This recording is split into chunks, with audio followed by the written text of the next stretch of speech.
instructor Amna Kiran, and in today's lecture we will learn the construction of different charts and graphs of statistical data. First of all के जो है वो graphy का representation जो है वो हमारे पास होती क्या है, उसकी डेफिनेशन क्या है, उसके लिए की पॉइंट्स क्या होने चाहिए।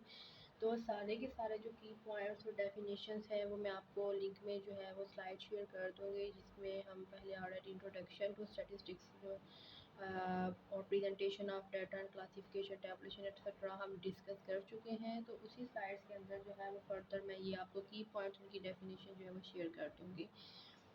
फ़िलहाल जो है वो यहाँ पे हमें देखना है कि हमारे पास जो डिफरेंट चार्ट्स हैं उनकी कंस्ट्रक्शन कैसे होती है। तो जो एक वेरी नेसेसरी पॉइंट है कंस्ट्रक्शन ऑफ ग्राफ्स के लिए वो ये है कि जो हमें इसकी स्केलिंग करनी होती है वो एक प्रॉपर स्केलिंग होनी चाहिए, और जो एक डायाग्राम है उसके जो डिफरेंट पार्ट्स बनने चाहिए उनको जो है वो एक दूसरे से एलैबोरेट यानी कि वो हमें एक दूसरे से डिफरेंट नज़र आनी चाहिए। तो ये इसके डिफरेंट यानी, और जो एक्सिस है उसको प्रॉपर वे में आपने यूज़ करना होता है, उसमें कोई ज़्यादा गैप ज़्यादा या कम इस तरह का नहीं होना चाहिए। अब ग्राफ चार्ट जो है उसमें सबसे पहले जो है जो सॉरी जो चार्ट्स हैं उनमें सबसे पहले हमारे पास जो है वो सिंपल बार चार्ट या सिंपल बार डायग्राम, इस चार्ट्स को आप डायग्राम भी कह सकते हैं, ये आती हैं। और सिंपल बार चार्ट में बार आपको पता है कि एक स्ट्रेट लाइन को आप कहते हैं, तो इसका मतलब है कि हमने अपने जो डेटा होगा, जो स्टेटिस्टिकल डेटा होगा, उसको जो है वो सिंपल बार्स की फॉर्म में जो है वो रिप्रेजेंट करना जो होगा उसको आप बार चार्ट कहेंगे। अब उसकी कंस्ट्रक्शन जो है वो कैसे होगी उसको हम देख लेते हैं, और इसमें आपको जो है वो मैं मैनुअल कंस्ट्रक्शन भी और एमएस एक्सेल के ऊपर भी इसकी कंस्ट्रक्शन आपको बताऊंगी, बिकॉज समटाइम्स जो है जो एडीपी के स्टूडेंट्स हैं या जो ऑनर्स के बिगनर्स हैं जो जिन्हें एज अ माइनर कोर्स पढ़ना होता है, उनके लिए जब ये चीज़ें असाइनमेंट्स बनानी होती हैं तो they can use MS Excel and different softwares also SPSS, but SPSS जो है वो एक आगे फर्दर थोड़ा सा जो है वो स्टैटिस्टिक्स के लिहाज से जो है वो सॉफ्टवेयर है। तो जो एक आम बिगनर है, जो आम एक स्टूडेंट है, उसके लिए हम ज़्यादातर जो है वो एक्सेल को ही यूज़ करते हैं। तो लेट्स स्टार्ट करते हैं। पहले मैनुअल कंस्ट्रक्शन हमने कैसे करनी है। अब यहाँ पे आपको जो है वो डेटा नज़र आ रहा होगा कि यहाँ पे मैंने एक डेटा लिया है, इसमें ये है, ये ग्रेड्स मेंशन है। अब ग्रेड्स पे मैंने different grades A B C D E, ठीक है, यानी कि ये 5 ग्रेड्स हैं, और मेरे पास टोटल 30 स्टूडेंट्स हैं, जिनमें से जो है वो डिफरेंट जो स्टूडेंट्स हैं उनके डिफरेंट ग्रेड्स पोजीशन आई है। ये इसकी फ्रिक्वेंसीज हैं, ठीक है। फ्रिक्वेंसी हम ऑलरेडी डिस्कस कर चुके हैं कि किसी भी पर्टिकुलर कैटेगरी के अंदर कितने जो है वो ऑब्जर्वेशन लाई करें। तो यहाँ पे I have 5 students who have grade A, I have 10 students who have grade B, and 7 जो है वो C के corresponding है। इसी तरह 7 स्टूडेंट्स हैं जिनका ग्रेड D है, और 1 स्टूडेंट है जिनका ग्रेड E है। तो अब हमने देखना है कि हमने इसकी कंस्ट्रक्शन कैसे करनी है। तो सबसे पहले हमने एक जो है ड्रा करनी होती है एक्स एक्सिस और वाई एक्सिस के लिए जो है एक प्लेन हमने ड्रा करनी है। ये मैंने वाई एक्सिस की एक सीधी लाइन ड्रा की,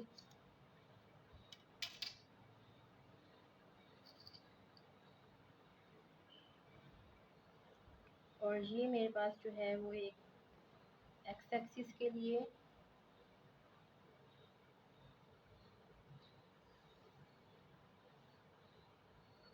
वो एक लाइन ड्रा की। अब इसमें आप एक चीज़ याद रखिएगा कि थोड़ा सा आपको मैं इसको विजिबल कर देती हूँ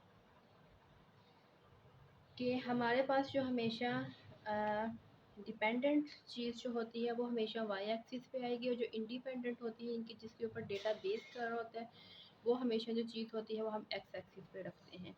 अब इसमें जो है वो डिपेंडेंट आपको जो है वो अंडरस्टैंड करना चाहिए, यानी कि जो किसी दूसरे वेरिएबल या दूसरी ऑब्जर्वेशन या किसी और चीज़ के ऊपर जो है वो इन्हिसार कर रही होगी, वो आपके पास जो है वो डिपेंडेंट होगी, और जो एक बिल्कुल एक इंडिविजुअल होगी उसको आप इंडिपेंडेंट वेरिएबल कहेंगे। अब इसमें जो है वो ग्रेड्स आपके इंडिपेंडेंट हैं, ठीक है।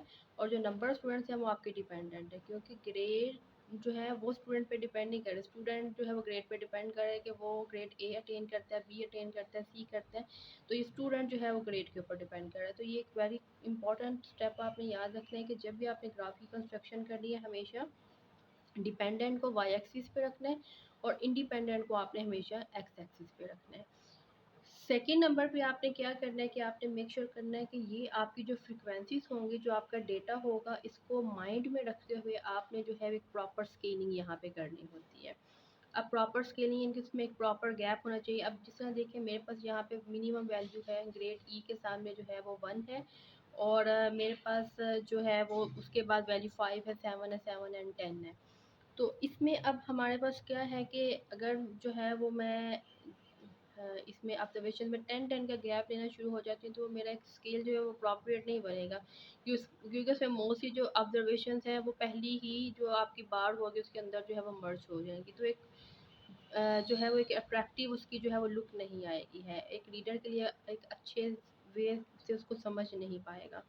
तो हमने जो है वो इसकी मिनिमम मैक्सिमम ऑब्जर्वेशंस को माइंड में रखते हुए जो है वो हमने इसकी स्केलिंग करनी होती है। अब देखें जिस तरह यहाँ पे मेरे पास मिनिमम ऑब्जर्वेशन है 1 और मैक्सिमम ऑब्जर्वेशन है 10, और मैं अगर 2-2 का यहाँ पे गैप लेके चलती हूँ तो मेरे पास एक अच्छा स्केल बन सकता है।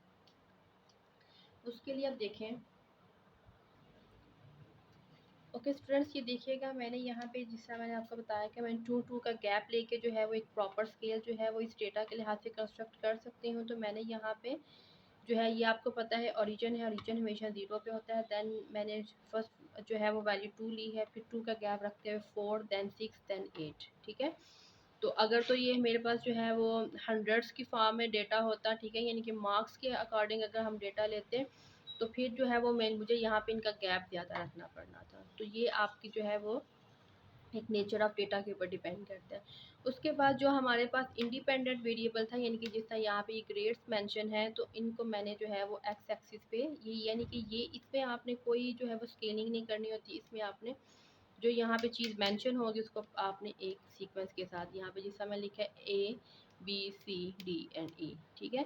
तो ये तो हो गया मेरे पास प्रॉपर एक स्केलिंग होगी। अब अगर आपके पास ये चीज़ एक प्रॉपर वे में बन जाएगी तो आगे फर्दर जो है वो बार्स को कंस्ट्रक्ट करना जो है वो कोई एक हेक्टिक जो है वो वर्क नहीं होगा।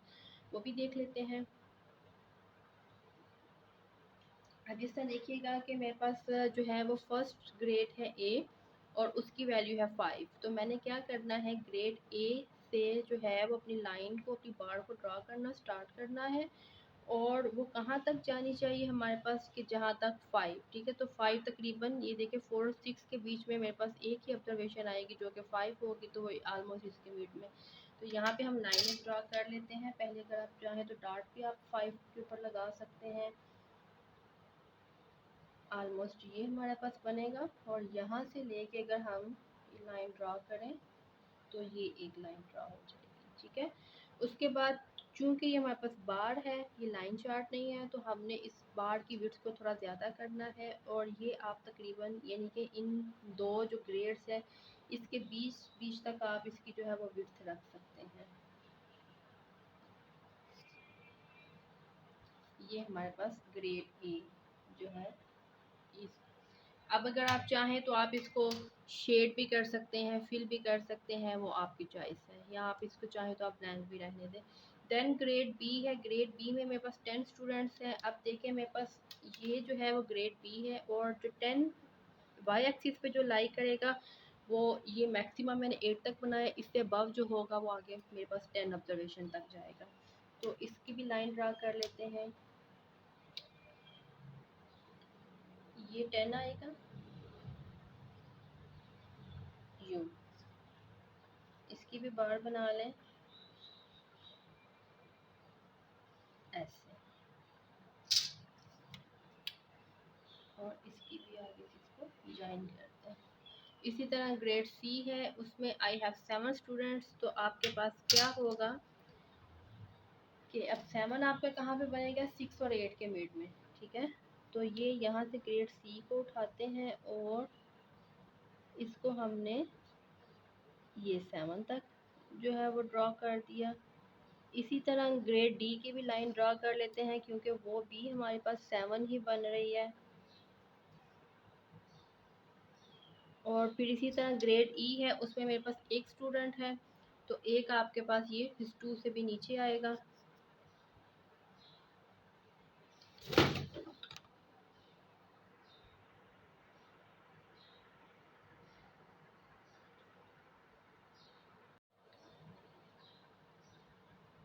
ये जो है वो 1 आपका ई, और ई के सामने ये 2 से भी थोड़ी सी नीचे लाइन, ये यहाँ तक रहेगी। इसकी भी बार बना लेते हैं, ठीक है।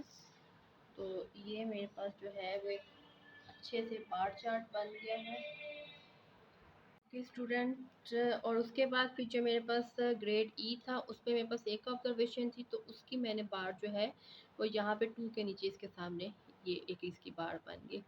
और उसके बाद फर्दर आपने क्या करना है, मैंने ये डिफरेंट बार्स के अंदर डिफरेंट शेड्स कर दिए हैं, ताकि हमें आइडिया हो सके कि हम किस किस तरीके से इसके शेड्स जो हैं वो कर सकते हैं।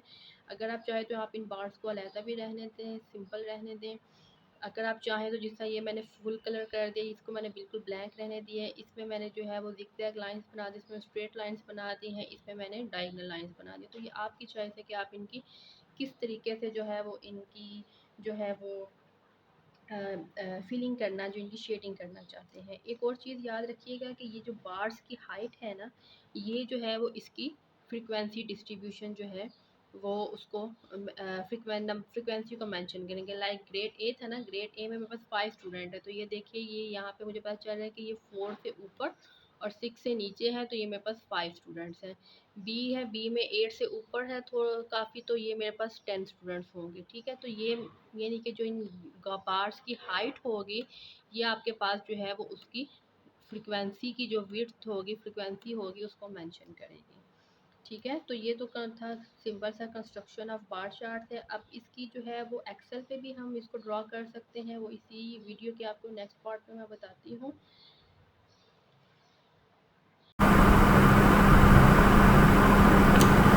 Okay students, now we will start to learn how you can make the bar graph, simple bar graph on MS Excel.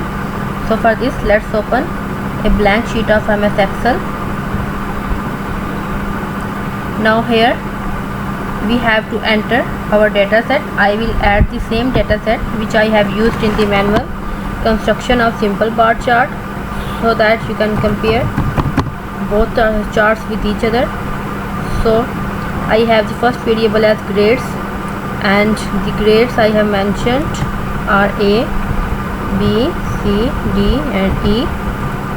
And then next column, frequency, means how many students lie in each group. So there are 5 students who are A graded, there are 10 students who are B graded, also 10 who are C graded, and 7 who are D, and 1 who is E graded. So this is my data set, and I want to make the simple bar chart. So I will simply select these 2 columns. After selecting these 2 columns, I will click on the insert option. After clicking on the insert option, you will select the recommended chart option by clicking once, then all charts. After clicking on all charts, you can see there are many types of charts and graphs are mentioning here, column, line, pie, bar, area, etc. ठीक है। तो हमारे पास जो है वो column and bar chart जो है, they are similar charts, but हमारे पास हो गया कि कॉलम चार्ट जो है इसके अंदर बार्स जो हैं वो वर्टिकल वे में रिप्रेजेंट की जाती हैं, और जो बार चार्ट की कंस्ट्रक्शन होगी एक्सेल के अंदर, इसमें जो है वो हॉरिजॉन्टल वे में बार रिप्रेजेंट की जाती हैं। तो जनरली हम कॉलम, क्योंकि हमारी जो बार्स है हम उसको वर्टिकल वे में ही रिप्रेजेंट करना पसंद करते हैं। तो I will click on the column chart. After clicking on the column chart, I will click on the okay, and you can see there is a beautiful simple bar chart, and this is just same like जो हमने manual construction के अंदर बनाया। Okay, ये इसके अलावा अगर आप चार्ट के अंदर कुछ चेंजिंग करना चाहते हैं, then you can also make some changings. Like to make some changes you will have first to select the chart by clicking on the chart area like that. when you will select the chart area तो ये हमारे पास इसके इर्द-गिर्द एक box बन जाएगा and जब ये हमारे पास सेलेक्ट हो जाएगा then you will click on the design from the upper bar और यहाँ पे आप देख सकते हैं कि चार्ट के डिफरेंट डिज़ाइंस जो है शो हो गए हैं. you will click on this arrow तो ये आपके पास जितनी अवेलेबल ऑप्शन है चार्ट्स के डिज़ाइन के लिहाज से वो आपके शो होना शुरू हो जाएंगे. अब ये डिपेंड्स अपॉन यू कि आप ये बनाना चाहते हैं, ये ग्राफ बनाना चाहते हैं, इसकी बार्स के अंदर लाइनिंग करना चाहते हैं, प्लेन बार्स बनाना चाहते हैं, बार्स विद ब्लैक बैकग्राउंड बनाना चाहते हैं. ठीक है, तो ये सारी की सारी आपकी अपनी चॉइस होती है कि आप इसके अलावा if you want to change the colour of the bars there is also option like click on the change colours and you can choose any color from here. Like if I want to do the green color then I have click on the green color तो ये आप देख सकते हैं आपके पास bars के colour change हो चुके हैं. then if you want to do some more options with the simple bar chart you have to click by selecting the chart. You can see there are 3 options. first one is plus and then ये हमारे पास chart style की option है and then आपके पास जो है chart filters की option है. तो so I will click on the plus sign के अंदर you will get all the chart elements. First one you can see axis के को अगर आप चेक नहीं करते if you will not click on the axis box तो आपके पास जो है ये जो एक्सिस हैं एक्स एक्सिस और वाई एक्सिस में जो वैल्यूज लिखी हुई है ये रिमूव हो जाएंगी. ठीक है, जैसे मैं आपको शो करके बताती हूँ. अगर मैं इसको सिलेक्ट नहीं करती तो ये आप देख सकते हैं कि यहाँ पे एक्स एक्सिस और वाई एक्सिस से वैल्यूज़ जो हैं वो रिमूव हो चुकी हैं. But if I check this box तो हमारे पास ये एक्स एक्सिस और वाई एक्सिस जो है वो उसकी वैल्यूज़ शो होना शुरू हो जाएंगी. Then axis title if you want to give the axis title like X axis पे आपके पास जो है वो क्या वेरिएबल है और वाई एक्सिस पे क्या वेरिएबल है तो you can check the axis title and after clicking on the axis title you will get एक आपको एक्सिस टाइटल के नाम से बॉक्स इधर मिलेगा और एक आपको वाई एक्सिस पे मिलेगा. तो हम यहाँ पे अपनी पसंद के जो नेम है वो रख सकते हैं. इस बॉक्स के अंदर आप क्लिक करेंगे और उसके बाद यहाँ पे आप लिख देंगे ग्रेड्स क्योंकि ये मेरे पास ग्रेड्स का ही जो है वो एक्स एक्सिस पे हमने ग्रेड और मैं आपको बता चुकी हूँ ऑलरेडी मैनुअल के अंदर कि जो हमारे पास डिपेंडेंट वेरिएबल होगा वो वाई एक्सिस में आएगा और जो इंडिपेंडेंट होगा वो एक्स एक्सिस में आएगा. तो so I will also change the Y axis title by removing it.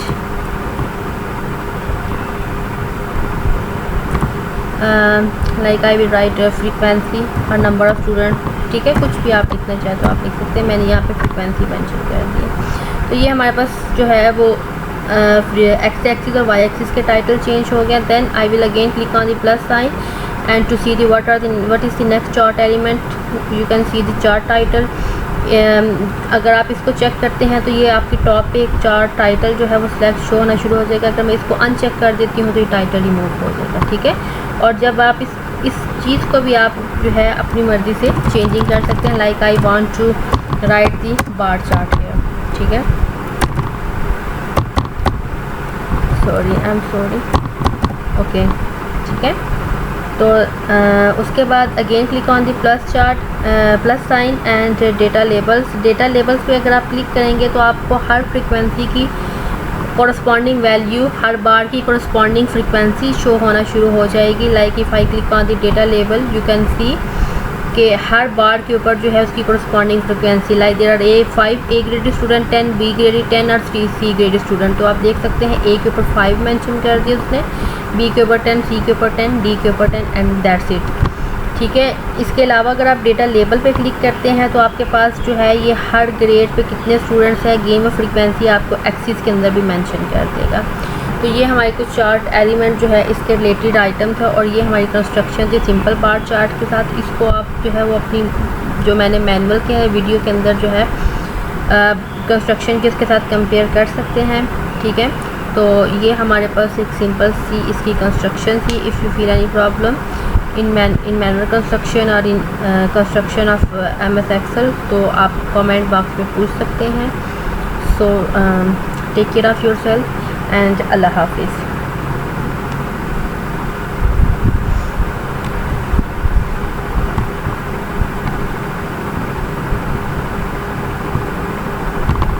No.